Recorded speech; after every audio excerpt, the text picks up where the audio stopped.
Në Velipoj ka nisur një operacion i gjerë pastrimi pas ndotjes së ditëve të fundit të Bregdetit nga tonelata mbetjesh inerte dhe urbane.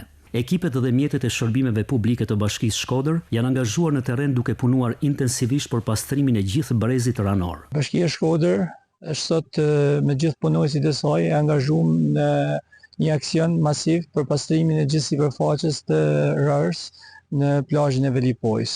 Gjithë strukturat po angazhohen me mjetet e tyre për të ndryshu gjendjen e pastërtisë në plazhin e Velipojës, duke përfshi një numër të konsiderueshëm punojësish dhe mjetësh, pasi gjatë gjithë kësaj kohe është njekur me shqetësim situata e krijuar nga depozitimi i këtyre metjeve në sipërfaqen rënore të plazhit të Velipojës.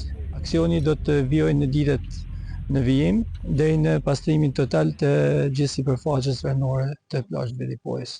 Sipas autoriteteve vendore, mbetjet e sjella nga prurjet janë rezultati i ndotjes së lumejve dhe prenjve në territor, çka tregon se çdo ndotje e hedhur në mjedis përfundon sërish në natyrë dhe në zonat tona turistike. Institucionet apelojnë për rritje të përgjegjësisë dhe ndërgjegjësimit, duke theksuar se mbrojtja e mjedisit fillon nga veprimet e përditshme të çdo qytetari. Bashkia Shkodrës nga ana saj shprehet angazhuar që të vijojë punën deri në pastrimin e plotë të zonës.